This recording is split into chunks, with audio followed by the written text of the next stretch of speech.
Halo teman-teman, welcome back to my YouTube channel. Di video kali ini aku akan menjelaskan tentang saldo normal suatu akun. Apa sih saldo normal itu dan bagaimana tips cepat untuk menghafalnya? Aku bakal jelasin lengkap-lengkap di video ini teman-teman.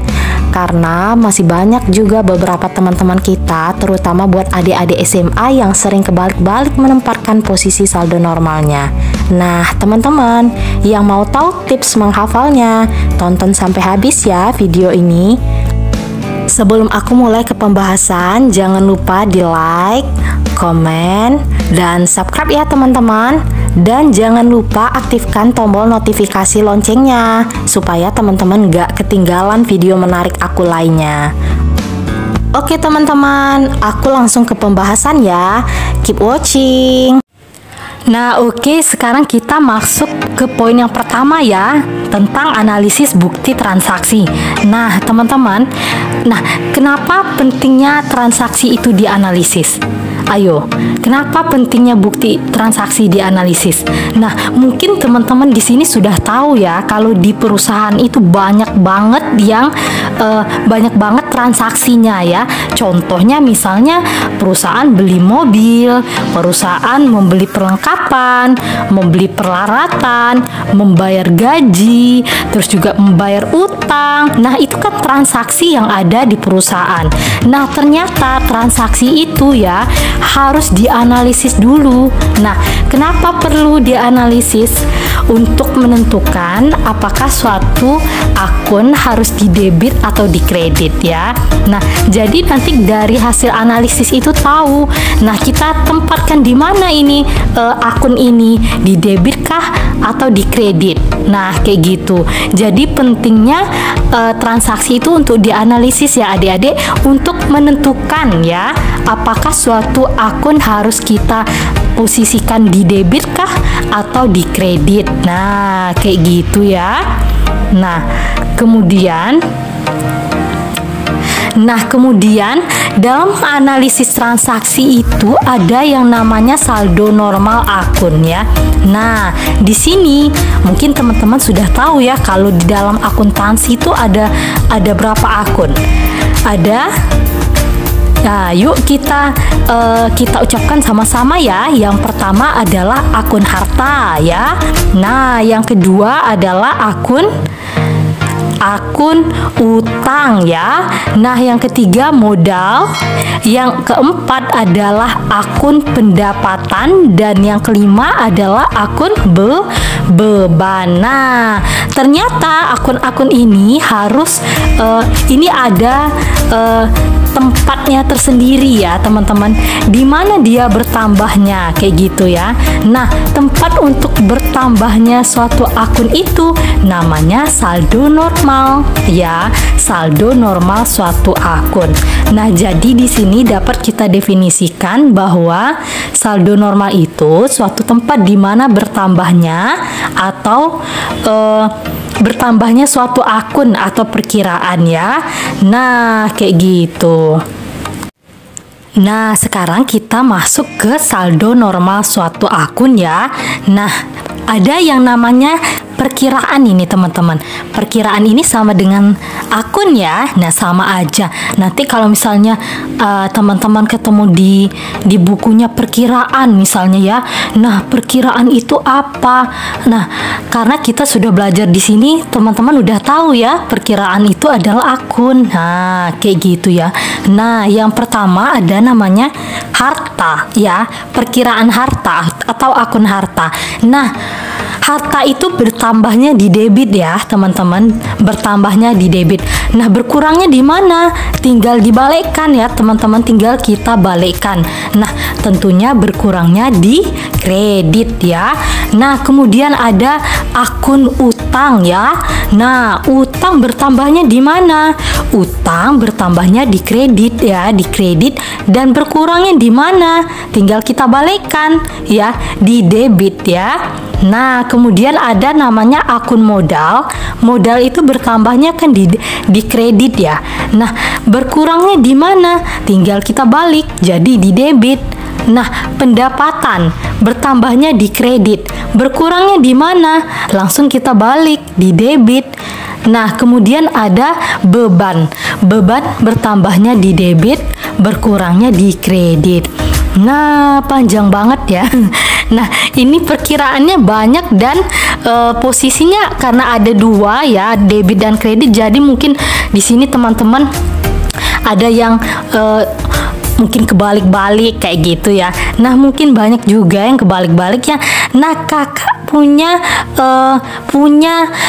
cara cepat ya, cara cepat untuk menghafal ini ya teman-teman. Nah, kita lihat cara cepatnya ya. Nah, ini dia. Nah, sekarang aku akan memberikan tips hafal cepat ya, saldo normal suatu akun. Nah, ini dia. Kalimat itu keren ya. Keren banget ya. Nah, ini dia. Heboh untuk mendapatkan pacar baru, dikedip-kedip kena deh. Nah, kayak gitu. Nah, sekarang aku jelaskan dulu ya. Nah, heboh. Ini kan ada huruf H depannya ya. Heboh ini adalah untuk akun harta ya. Nah, di mana saldo normal suatu akun harta? Ini dia ya, dikedip. Nah, kan ada di awal ini ya, di awal ini ya. Nah, maksudnya di ini ya. Nah, artinya saldo normal harta itu di debit ya. Nah, untuk ini dia berperan sebagai akun modal ya. Sorry. Dia berperan sebagai akun utang. Nah, utang di mana saldo normalnya? Gampang aja, kita lihat ini. Kata yang selanjutnya setelah di tadi ada kedip. Nah, ada kedip, berarti huruf pertamanya kan ada K ya. Nah, sama E. Nah, berarti saldo normal utang ada di kredit. Kayak gitu. Nah, kemudian ada akun selanjutnya apa? Akun modal ya. Ini kita ibaratkan sebagai modal ya. M kan ada huruf awal M. Nah, ini adalah modal. Di mana akun modal saldo normalnya?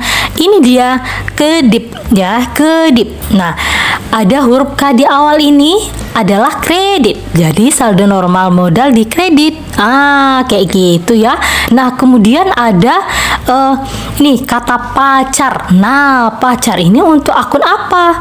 Nah, untuk akun yang huruf P sendiri ya. Nah, ada pendapatan. Nah, ini kan huruf awal pacar ini pacar. Huruf awalnya P. Berarti ini untuk pendapatan. Saldo normalnya di mana? Nah, ini dia kena. Ya, kena. Berarti huruf awalnya K, berarti debit atau kredit? Kredit ya. Nah, kemudian ada yang terakhir, ada itu kata baru ya. Baru ini adalah untuk akun beban. Kenapa untuk akun beban? Huruf awalnya B ya. Nah, di mana saldo normalnya? Nah, tinggal kita cari ini di bawah nih. Kata apa di bawah baru ini? D. Nah, D kan ada huruf DE. Nah, itu artinya debit. Jadi saldo normal beban ada di debit. Kayak gitu ya teman-teman. Jadi mungkin teman-teman kalau menghafal kata ini nggak susah lagi menghafalnya ya. Nah, jadi kita ulangi ya.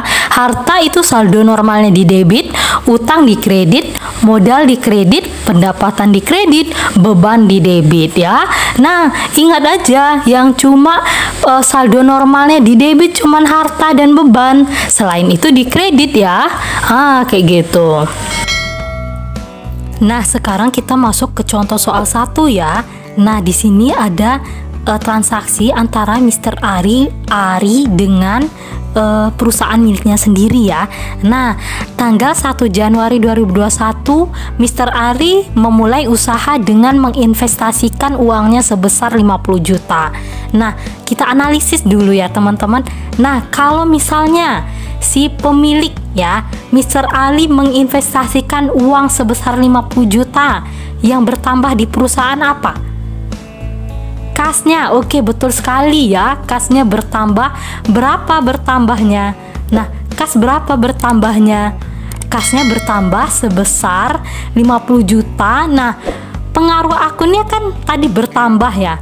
Kalau kas itu bertambahnya di mana?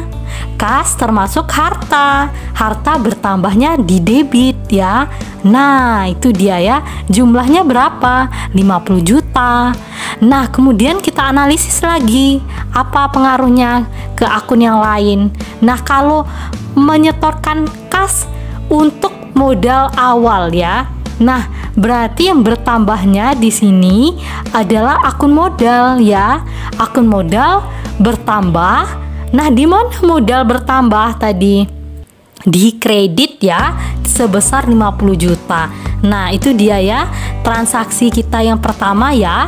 Nah, sekarang kita masuk ke contoh soal yang kedua ya. Nah, tanggal 4 Januari 2021 dibeli kendaraan seharga 40 juta, dibayar secara tunai 10 juta, sisanya kredit ya.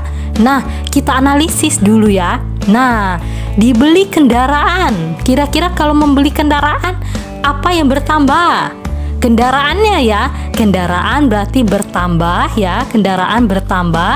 Nah, letak akunnya di mana? Kendaraan bertambah di mana? Kalau kendaraan kan termasuk harta. Harta bertambah di mana? Oke, di kredit ya. Nah, kendaraan bertambahnya di debit ya. Nah, kendaraan bertambahnya di debit berapa jumlahnya? 40 juta. Nah, kalau bayar kendaraan itu biasanya sama apa?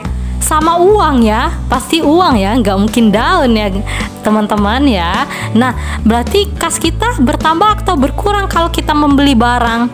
Kita ngeluarin uang.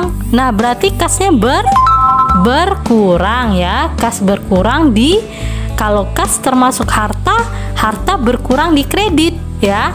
Nah, besarnya berapa? Sebesar ini dia, katanya secara tunai 10 juta ya. Berarti kasnya berkurang 10 juta dan sisanya dibayar secara kredit katanya ya. Nah, kalau kredit berarti pastinya utang bertambah. Di mana utang bertambah? Di kredit ya. Berapa sisanya? Sisanya berapa? 40 juta ditambah 10 juta. Nah, jadi 30 juta. Oke, that's good ya. Nah, kemudian kita masuk ke contoh yang terakhir ya. Nah, tanggal 6 Januari 2021 dibayar sewa kantor untuk bulan Januari sebesar 300.000 ya. Nah, kita analisis dulu ya.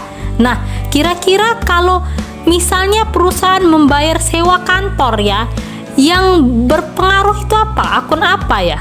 Akun beban ya. Nah, kalau membayar ya namanya membayar itu namanya bebannya bertambah ya teman-teman ya. Nah, kalau beban bertambah di mana posisinya tadi? Kalau beban bertambah di debit ya, di debit ya. Nah, berapa jumlahnya? Ya, jumlahnya yang ada di soal 300.000 ya. Nah, kemudian kalau misalnya di bebannya bertambah, dia membayar sewa kantor ya. Nah, apalagi pengaruhnya ke akun yang lain? Kalau membayar sewa biasanya pakai apa? Pakai uang ya. Nah, uang itu termasuk kasnya perusahaan. Nah, kas termasuk adalah harta ya. Hartanya berkurang atau bertambah? Kalau membayar itu pastinya berkurang ya. Nah, di mana letaknya kalau harta berkurang? Pastinya letaknya di kredit. Nah, di kredit jumlahnya berapa? Sama temannya ya. Temannya tadi bebannya tadi apa? Temannya tadi apa? Beban ya. Beban itu namanya beban sewa ya. Ini kita revisi sedikit ya. Itu namanya akunnya beban sewa ya. Nah, kasnya karena dia membayar beban sewa, kasnya berkurang sebesar 300.000 ya.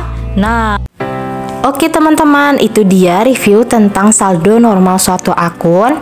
Semoga video ini bermanfaat bagi teman-teman semua ya. Terima kasih buat teman-teman yang sudah mampir di channel aku. Nah, karena waktu kita terbatas, aku sebentar lagi pamit teman-teman. Sebelum aku pamit, jangan lupa ya di like, komen, serta subscribe channel ini. Dan jangan lupa aktifkan tombol notifikasi loncengnya teman-teman, supaya teman-teman tidak ketinggalan dengan video menarik aku lainnya. Oke teman-teman, sampai ketemu lagi ya di video selanjutnya. See you!